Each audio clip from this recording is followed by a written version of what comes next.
All right. So I believe everything's working. Videos up, sounds up. So today, the big religion topic. So I've been asked to go to church past couple of weeks here, and it made me start thinking about religion. Um, so for those of you who don't know, I grew up French Canadian Catholic. Did my first communion. Did CCD, basically Bible school, right? And got confirmed and all that. And one of the things they ask you when you get confirmed is, do you believe in God? And of course, back then we all nod our head and say yes. So it wasn't until much older, later in life, and I had these talks on the porch with my dad, and these were great talks. He would sit on the porch, and sometimes we just sit there for an hour or two, dead silent. And then strange things would come to the head, and we would talk about stuff. And um, so one day I asked him, we were talking about, because I had kids, and we were talking about, go send them to CCD or school, church school or something like that. And I says, Dad, I says, do you believe in God? And my dad says, you know, I don't know. He says, um, and I says, okay. I says, so why did you send us to CCD and do all the church thing? He says, well, he says, basic fundamentals. He goes, it's a reinforcement of the basic laws of life, right? You don't kill, you don't steal, you don't make fun of people, kind of thing. It just reinforces what he had taught us, or what we just kind of followed along as, be a good person. Bottom line, he goes, it can't hurt to have, more positive resources. This is fair enough, you know. Um, and then my dad got sick, and we were sitting on the porch one day, and the first time my dad admitted some sort of fear is, he says he's afraid to die. Um, so I asked him again about the God thing. I says, do you think you're going to go to heaven, or what do you think is going to happen? And he says, well, again, he says, I don't know. He says, do I want to believe there's a God? He said, of course I want to believe there's a God. I want to believe my spirit lives forever. And he says, but he says, the funny thing about religion is you can't prove one side or the other. You can't say, here is God, there he is. And you can't say, there is no God. Because in the grand scheme of things, we can't comprehend the vast existence of life. Just the word infinite cringes me, because I know I'm not intelligent enough, and people aren't intelligent enough to comprehend infinite, right? To have life, you need space, the whole space time thing. Space is forever, because even to have an existence, space exists within a space. If there is no space, the science, I don't know if they'll ever figure that part out. Do I think there's one man or being up above controlling everything? I think that's a far-fetched thought. Do I believe in some sort of higher power? There's got to be something, I would think. And I get a lot of it comes from the fear of our own existence, our own mortality. Nobody wants to die and then be gone forever. That's a horrible thought. So that's where religion comes in. So again, talking to my dad more, we were talking, and, going to church and stuff like that. And I says, well, you plan on going to church? My dad turned to me and says, well, it's kind of a dog and pony show church. He says, no offense to anybody. He says, it's more for girls. I says, what do you mean? He says, well, we used to go hunting or, do things. And he said, you ever go deep in the woods? He said, remember those days? We would be out. It would just be him and I. We'd walk through the woods, and we were deep woods, very, very far in the woods. And he would say, how'd you feel then? And I would say, felt small, right?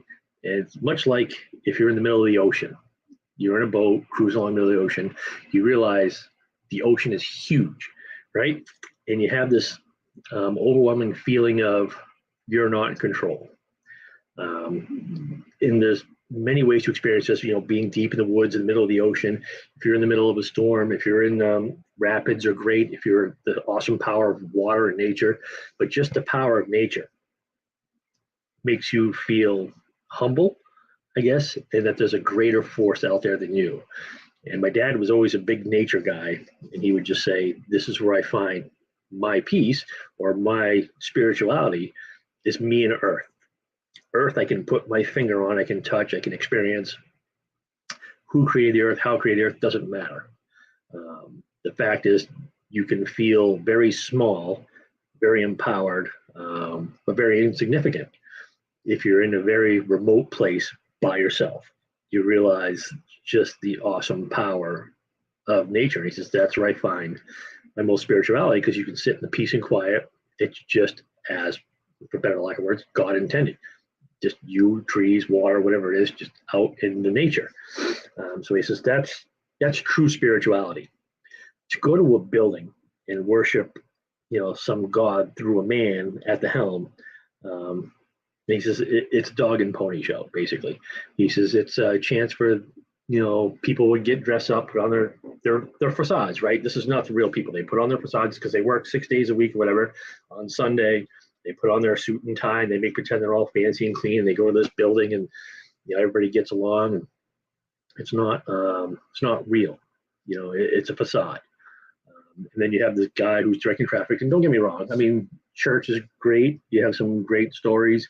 The Bible does teach us good things about lessons, and there's some stories and a lot of things. But my dad says I just didn't understand the philosophy of going to a building, confessing sins to a man, or to God, I guess you would say, through this go-between.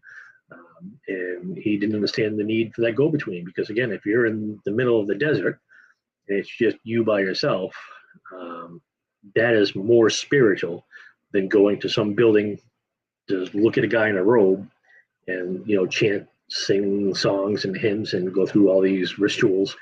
It just seems to take away from the true power of spirituality. So yeah, and the more I thought about it, the more I thought it right.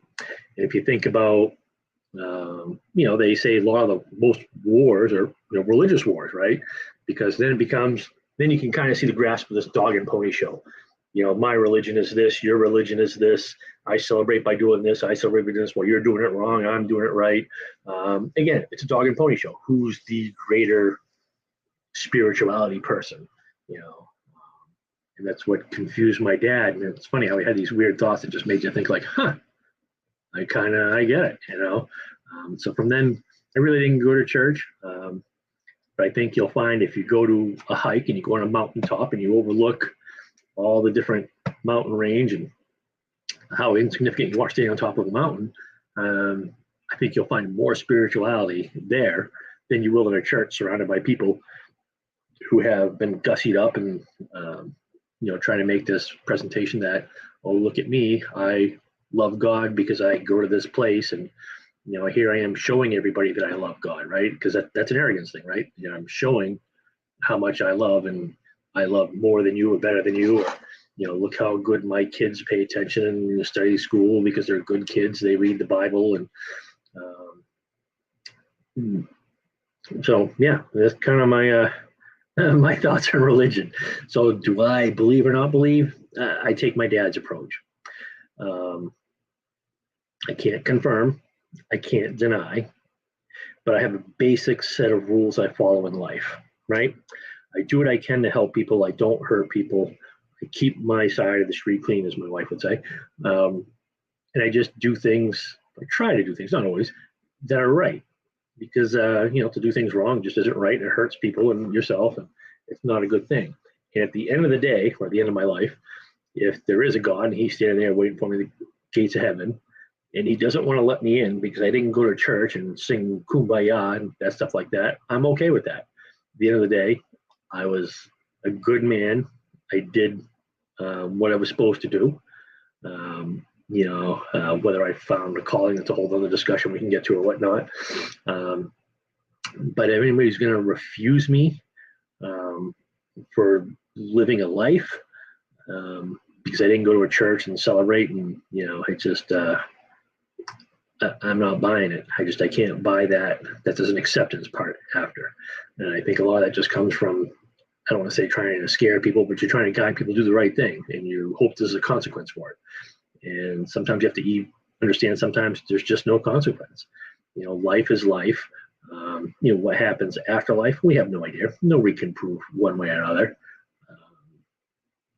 So yeah, that's basically my thoughts. We can go into all kinds of things, psychics and mediums and ghosts and things like that. I don't have any answers. I don't think people have real answers. That's why they're great entertainment, because you can't prove one way or another. Was that psychic lucky and guessing? Maybe they're intuitive. Did that thing really happen? Did you really see that apparition? And don't get me wrong, I'm one of those people. I swear I saw my mom's spirit when I was younger. Scared the shit out of me. Do I remember it today? Absolutely. 40, 50 years later, I still remember it. But yeah, so things you can't explain, I think, scare people, so they look to something to help explain. And the Bible's a great thing to turn for that. And God might be the answer. So in my eyes, I mean, you live the best life you can. You do what you can. Try and do the right things. Nobody's perfect. Nobody's going to live that perfect life. But to spend my Sunday or a night or a day in a building surrounded by people who are gussied up for a dog and pony show, I don't get any spirituality out of that. I just, not my way of doing it. It might work for other people, but pretty much that's my take on religion. So we'll see if anything comes of this.